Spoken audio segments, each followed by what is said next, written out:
नमस्कार दोस्तों, मैं एक बार फिर से स्वागत करता हूं अपने YouTube channel success coaching classes में।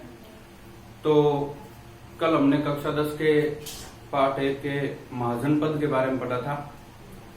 आज हम उन्हीं महाजनपद की राजधानी और जो राजस्थान के अपने 4 महाजनपद थे उनके बारे में अध्ययन करेंगे।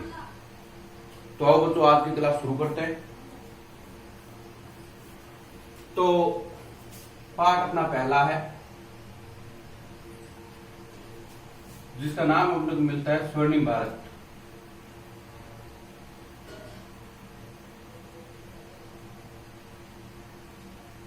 जो प्रारंभ से लेके 1206 ईस्वी तक था। स्वर्णिम भारत मिलता है अपने को प्रारंभ से लेके 1206 ईस्वी तक। कल मैंने आपको बताया था कि कुल कितने 16 महाजनपद है और इन महाजनपदों का उल्लेख अपने को कहाँ मिलता है। इन महाजनपदों का उल्लेख अपने को बौद्ध धर्म का ग्रंथ है अंगुत्तर निकाय और जैन धर्म का जो ग्रंथ है भगवती सूत्र, उनके अंदर अपने पता चलता है 16 महाजनपद थे। आज हम करेंगे 16 महाजनपदों की राजधानियां।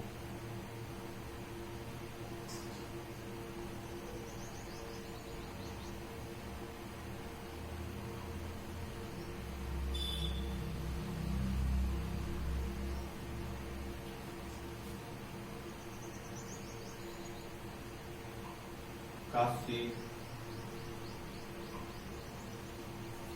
कुरु, अंग, मगध,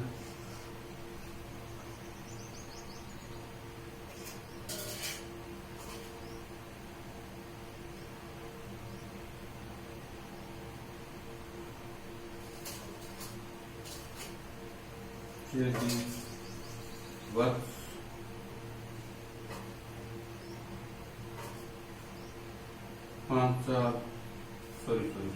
कौशल, कौशल वो ये हो गया अपना 5 साल। बाकी बच्चों मैं इधर लिख देता हूं।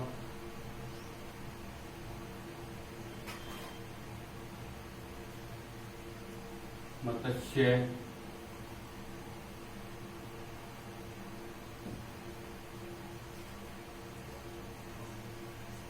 सूरसेन, मत्स्य सूरसेन,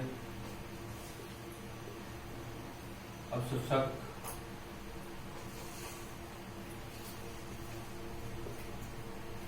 अवंती, ये कंबोज और ये हो गया नालंदा।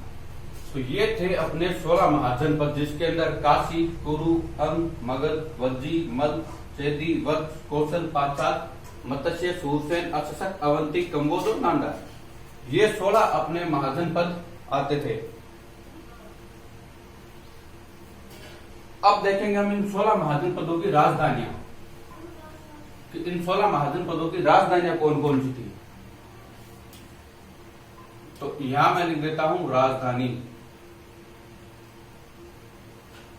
ठीक है। और ये हो गए अपने, इधर मैं लिख देता हूं जनपद, महाजनपद। ये अपने महाजनपद हो गए और इधर आ जाएगी इनकी राजधानी। तो काशी जो था, काशी की राजधानी अपने हुआ करती थी वाराणसी। काशी की राजधानी अपनी हुआ करती थी वाराणसी। कुरु था, कुरु की राजधानी थी अपने इंद्रप्रस्थ। अंग था, अंग की राजधानी अपने आती है चंपा। मगध जो सबसे शक्तिशाली था, इसकी राजधानी हमें मिलती है राजगृह या फिर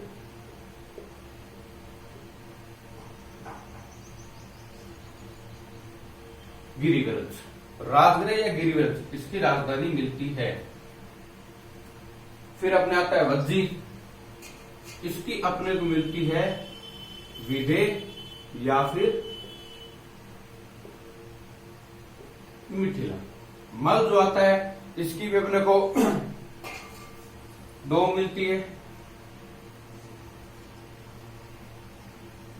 कुशावती या फिर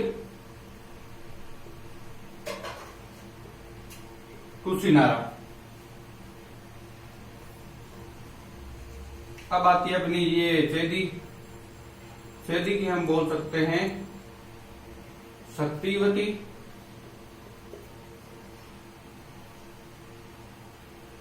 या फिर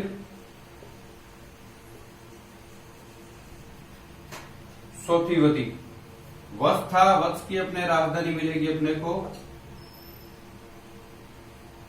कौशाम्बी। कौशल है, कौशल की अपने को दो राजधानी मिलती है। अब कौशल की जो दो राजधानी है वो देखो,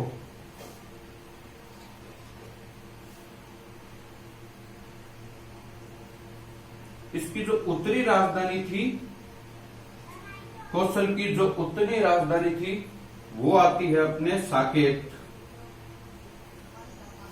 कौशल की उत्तरी राजधानी आती है साकेत और दक्षिणी राजधानी आती है वो थी श्रावस्ती। दूसरी जो राजधानी आती है वो आती है श्रावस्ती। यानी कौशल की दो राजधानियां, उत्तर की साकेत और दक्षिण की श्रावस्ती, और ये अपने को मिलते हैं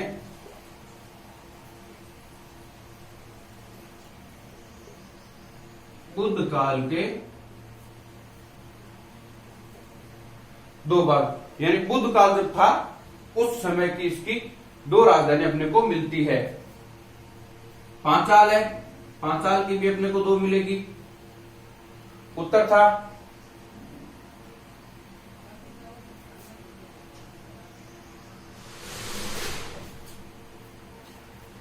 उत्तर की अपने थी अहिच्छत्र और दक्षिण की जो राजधानी थी वो थी काम्पिल्य। ये थी पांचाल की दो राजधानी थी, उत्तर की अहिच्छत्र और दक्षिण की काम्पिल्य। मत्स्य आता है, मत्स्य की विराटनगर।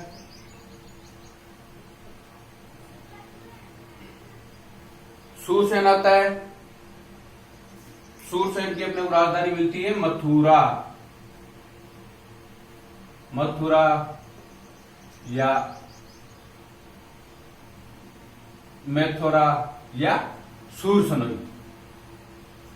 अशशक, अशशक की अपने को राजधानी मिलेगी पोतन या फिर पोटली। पोतन या पोटली मिलती है अपने को अशशक की। अवंती है, अवंती की अपने को दो राजधानी मिलेगी, उत्तर की अलग है और दक्षिण की राजधानी अलग है। उत्तर की आती है इसकी उज्जैनी और इसी की राजधानी दक्षिण में यहां लिख रहा हूं। दक्षिण की इसकी जो राजधानी आती है उस राजधानी का नाम है महिष्मती।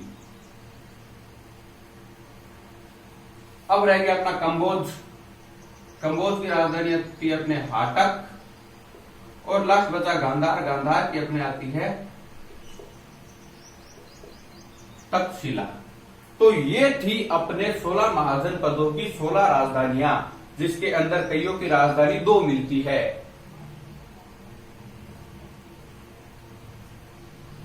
पहला काशी। काशी की अपने को राजधानी मिलेगी वाराणसी। दूसरा कुरु। कुरु की अपने को मिलेगी इंद्रप्रस्थ। तीसरी होगी अंग की राजधानी अपने को मिलेगी चंपा। चौथा आता है मगध, जो सबसे शक्तिशाली महाजनपद हुआ था, उसकी राजधानी मिलती है अपने को राजगृह या गिरिव्रज। वज्जी है, वज्जी मिलती है अपने को विदेह या फिर मिथिला। मल है, मल मिलता है कुशावती या कुशीनगर नाम से इसकी राजधानी अपने को मिलती है। अगला आता है चेदी। चेदी की राजधानी अपने कहीं शक्तिवती और कहीं मिलेगी सोथीवती। आठवां अपना आता है वत्स। वत्स की अपने राजधानी थी कौशाम्बी। फिर आता है कौशल। कौशल की भी अपने को दो मिलती है, उत्तरी की साकेत और दक्षिण की श्रावस्ती। ये है बुद्ध काल के दो भाग अयोध्या के समय। पांचाल। पांचाल की अपने को राजधानी भी दो मिलती है, उत्तर की अहिच्छत्र और दक्षिण की काम्पिल्य। फिर आती है अपनी मत्स्य, जो राजस्थान का एक जनपद है, इसकी राजधानी अपने को मिलती है विराटनगर। जिसको वर्तमान में बेराट के नाम से जानते हैं। अगला आता है अपना सूरसेन, जिसको मथुरा या फिर मेथुरा कहते हैं। उसके बाद आता है अशक, जिसको पोतन या पोटली मानते हैं। अगला आता है अवंती, जिसकी भी दो राजधानी, उत्तर में उज्जैनी और दक्षिण के अंदर महिष्मती। फिर आता है कंबोज, कंबोज की जो राजधानी हुआ हाटक, और गांधार की जो राजधानी थी वो थी तक्षशिला, जहां एक विश्वविद्यालय हुआ करता था। तो ये थे अपने 16 महाजनपद और उनकी राजधानियां। अब हम पढ़ेंगे जो अपने राजस्थान के प्रमुख जो जनपद है उनके बारे में।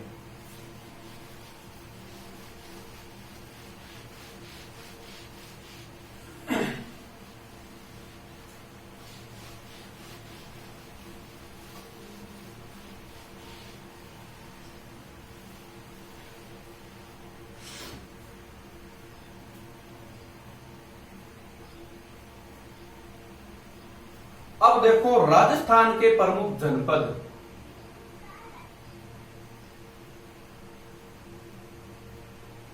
राजस्थान के प्रमुख जनपद, राजस्थान के प्रमुख जनपद देखें तो वो जनपद मिलते हैं अपने को 4 जनपद, 4 महाजनपद हमें राजस्थान के मिलते हैं। अब इन 4 महाजनपदों के अंदर कौन कौन से, पहला अगर हम देखें तो वो था जांगल या फिर जांगल प्रदेश। अब इसके बारे में मैं बताऊं तो इसके जो अन्य नाम हैं, जांगल प्रदेश के जो अन्य नाम हैं, उन अन्य नामों के अंदर देखो तो ये क्या, पहले तो अपने अन्य नाम तो बाद में है। जांगल प्रदेश जो है ये है वर्तमान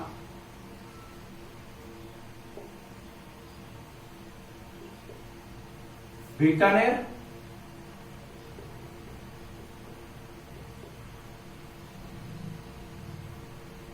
और जोधपुर का जो क्षेत्र आता है, वर्तमान बीकानेर जो जोधपुर का क्षेत्र है वो जांगल प्रदेश के नाम से जाना जाता है।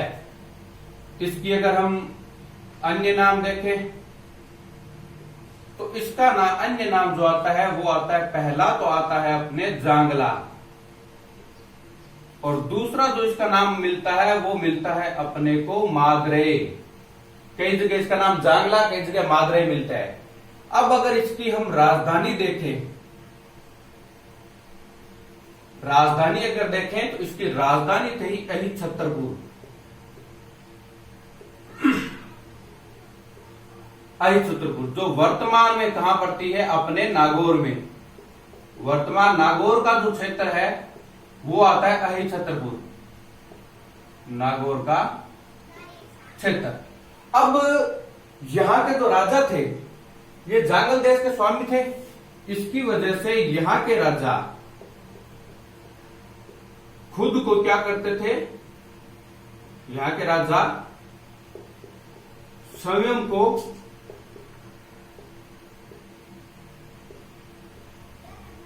जांगलदर बादशाह कहते थे। यानी जांगल देश के राजा होने के कारण यहाँ के जो राजा थे वो अपने आप को क्या है, जांगलदर बादशाह कहते थे, यहाँ के जो राजा थे। और दूसरा बीकानेर का जो राज चिन्ह है, बीकानेर का जो राज चिन्ह है, इसके अंदर आपको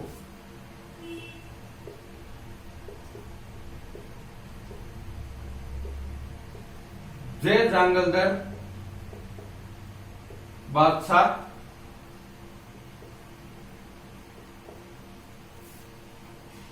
लिखा हुआ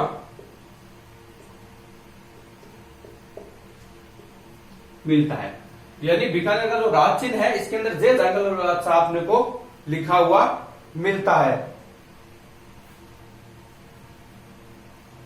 अब देखो राजस्थान का जो पहला जनपद था जांगल, वर्तमान में बीकानेर और जोधपुर का क्षेत्र है वो आता है। फिर आता है अन्य नाम, इसका कई जगह नाम जांगला और कई जगह मादरे मिलता है। फिर आता है राजधानी, इसकी राजधानी जो है वो है अहि छतरपुर, जो वर्तमान के अंदर नागौर का क्षेत्र है। फिर आता है राजा, राजा खुद को यहाँ का, अब जांगल देश का राजा होने का नहीं क्या, खुद को जांगलदर बादशाह कहते थे। और दूसरा बीकानेर का जो राज चिन्ह है उसके अंदर अपने को जय जांगलधर बादशाह लिखा हुआ मिलता है। यह था अपना राजस्थान का पहला जनपद। अब हम बात करेंगे अपना जो दूसरा जनपद है उसका।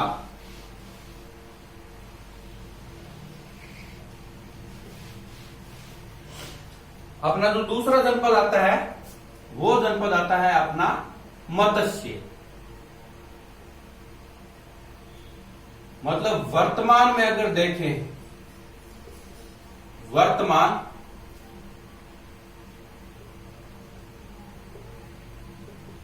जयपुर के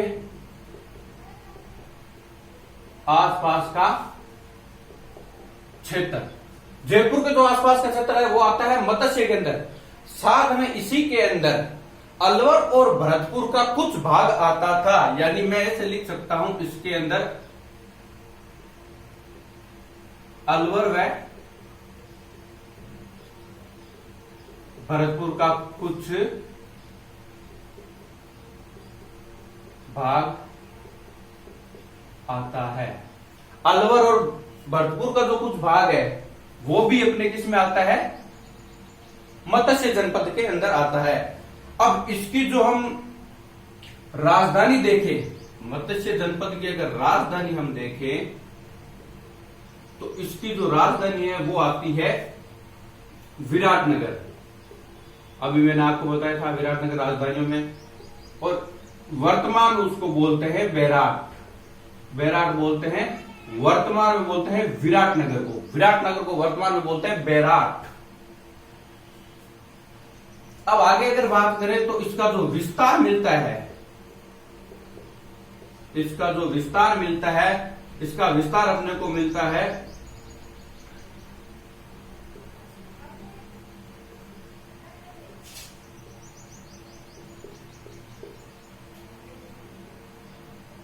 संबल की पहाड़ियों से लेकर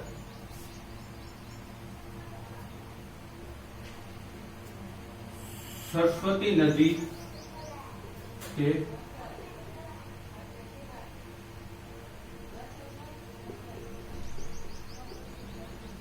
जंगल क्षेत्र तक था। यानी इसका जो विस्तार मिलता है, इसका विस्तार अपने को चंबल की पहाड़ियों से लेकर सरस्वती नदी के जंगल क्षेत्र तक भी मिलता है।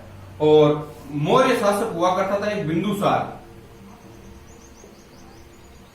मौर्य शासक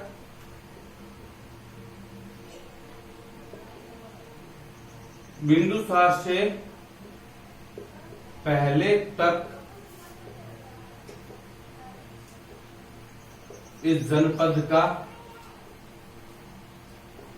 अभाव था। यानी जो मौर्य शासक हुआ था बिंदुसार, जो चंद्रगुप्त मौर्य का पुत्र था, उससे पहले इस जनपद का क्या है, अपने को अभाव मिलता है। और दूसरा महाभारत में ये बताते हैं, महाभारत है, महाभारत के अंदर ये बताते हैं कि सहाज नाम का एक राजा था। सहाज नाम के राजा ने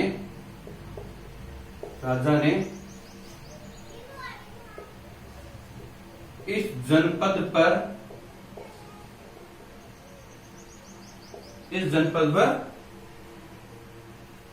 शासन किया था। तो ये अपना सारा था मत्स्य जनपद के बारे में, जो राजस्थान के 4 प्रमुख महाजनपदों में से दूसरा महाजनपद आता है। इसमें मत्स्य जनपद था, वर्तमान जयपुर के आसपास का क्षेत्र, अलवर और भरतपुर का कुछ भाग भी इसके अंतर्गत आता है। साथ ही में इसकी जो राजधानी थी वो थी प्राचीन विराटनगर, जिसको वर्तमान में बैराट के नाम से जानते हैं। इसका जो विस्तार है, ये विस्तार चंबल की पहाड़ियों से लेकर सरस्वती नदी के जंगल क्षेत्र तक फैला हुआ था। और मौर्य शासक बिंदुसार जो था, चंद्रगुप्त मौर्य का जो पुत्र था, उससे पहले तक इस जनपद का अभाव था। यानी बिंदुसार से पहले तक इस जनपद का अपने को उल्लेख मिलता है। और दूसरा महाभारत के समय में, या जो महाभारतकालीन ग्रंथ है, उससे पता चलता है कि सहज नाम के राजा था, उसने इस जनपद के ऊपर शासन किया था। अब बात करेंगे अपना जो अगला महाजनपद है, तीसरा जो महाजनपद है, तीसरा महाजनपद अपना होगा सूरसेन।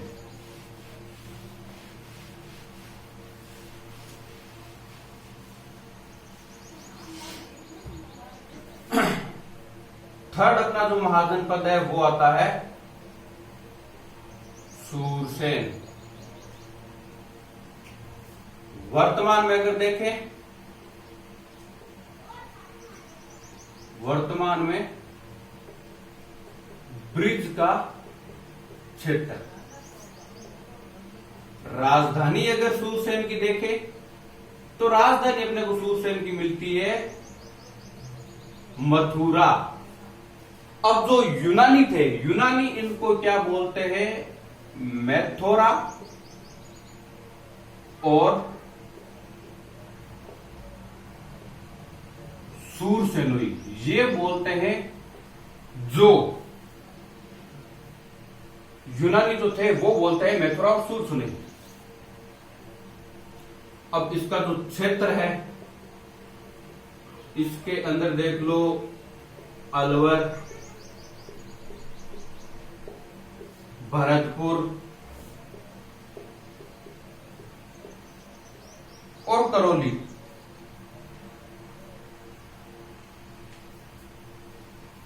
अलवर, भरतपुर, करौली और धौलपुर का भाग। अलवर, भरतपुर, धौलपुर, करौली और धौलपुर का भाग इसके अंदर आता था। अलवर का सिर्फ अपने को मिलेगा पूर्वी भाग, अलवर का पूर्वी भाग आता था। बाकी इन तीनों का जितना भी था वो सारा का सारा भाग अपने सूरसेन के अंदर आता था। अगर यहां वंश देखें तो यहां पर यदु यानी यादव वंश निवास करता था, निवास करता था। दूसरा, और उसके बाद में वासुदेव के जो पुत्र हैं, वासुदेव के जो पुत्र थे कौन, भगवान श्री कृष्ण।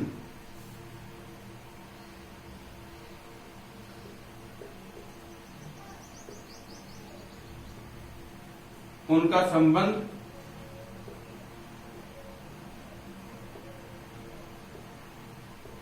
इसी जनपद से है। वासुदेव के पुत्र थे भगवान श्री कृष्ण, उनका संबंध भी इसी जनपद से है। तो अपना जो तीसरा जनपद है उसका नाम है सूरसेन। वर्तमान में ब्रिज का क्षेत्र, राजधानी इसकी मथुरा, और जो यूनानी है वो इसको मेथेरा या फिर सूरसेन बोलते हैं। सॉरी, मेथेरा नहीं, मेथोरा, सॉरी, मेथोरा और सूरसेन बोलते हैं।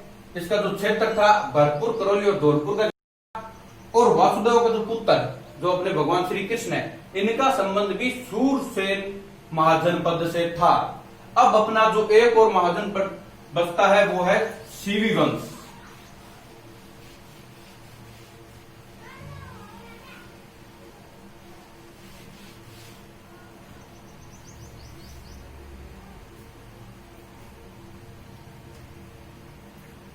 चौथा अपने आता है सीवी महाजनपद। अब सीवी महाजनपद की जो राजधानी थी, राजधानी ये थी शिवपुर। इसकी जो राजधानी आती है वो आती है शिवपुर, और शिवपुर यहां मैं नोट डाउन करवा देता हूं। शिवपुर वर्तमान में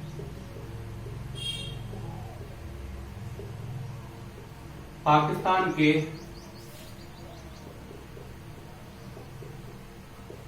शेरकोट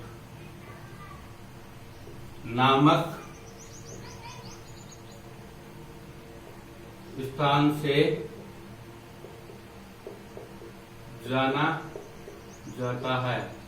यानी सीवी की जो राजधानी थी वो थी शिवपुर, और शिवपुर जो है वो वर्तमान में पाकिस्तान के शेरकोट नामक स्थान से जाना जाता है। एक अपने को युद्ध के बारे में जानकारी मिलती है। सीवी जनपद का एक महत्वपूर्ण युद्ध था, उसके बारे में अपने को जानकारी मिलती है।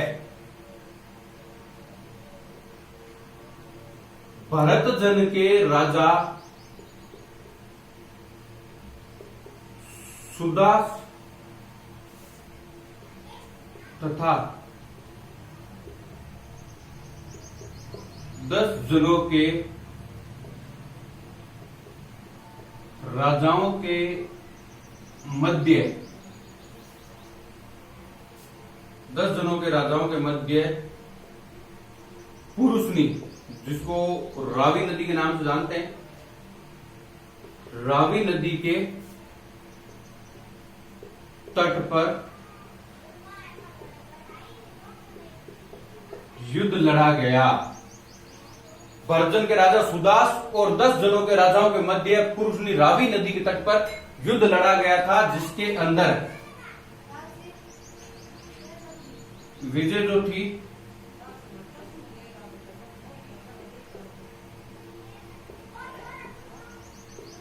ये राजा सुदास की हुई थी।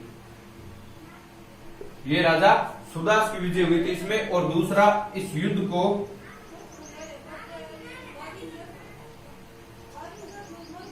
दस राज्य युद्ध के नाम से जाना जाता है। यानी ये था अपना चौथा जनपद। और सीवी जनपद की जो जातियां थी वो कालांतर में बाद में वो चित्तौड़गढ़ आकर बस गई थी।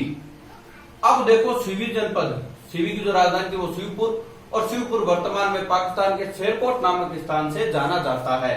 दूसरा, सीवी में ही बर्जन के राजा सुदास और 10 जनों के राजाओं के मध्य पुरुषनी, जिसको रावी नदी बोलते हैं, उसके तट पर युद्ध लड़ा गया था। और दूसरा, विजय, राजा सुदास की इस युद्ध में विजय हुई थी और इस युद्ध को 10 राज्य युद्ध के नाम से भी जाना जाता है। तो ये था अपना आज का टॉपिक। आज का टॉपिक अपना ये था महाजनपदों की राजधानियां, और अपने जो 4 राजस्थान के महाजनपद थे उनके बारे में अपने को पढ़ना। अगला अपना जो नेक्स्ट वीडियो आएगा उसके अंदर हम मौर्य वंश के बारे में पढ़ेंगे। जो चंद्रगुप्त मौर्य, बिंदुसार, अशोक, उसके जो उत्तराधिकारी थे, उनका समाज, अशोक की धर्म यात्रा, ये सारा हम अपना नेक्स्ट वीडियो में पढ़ेंगे। और जो भी इस YouTube चैनल के ऊपर नया है वो वीडियो को लाइक करें, चैनल को सब्सक्राइब करें और बेल आइकन पे क्लिक करें, ताकि जैसे मैं अपना वीडियो अपलोड करूं आपको नोटिफिकेशन मिल जाए। धन्यवाद।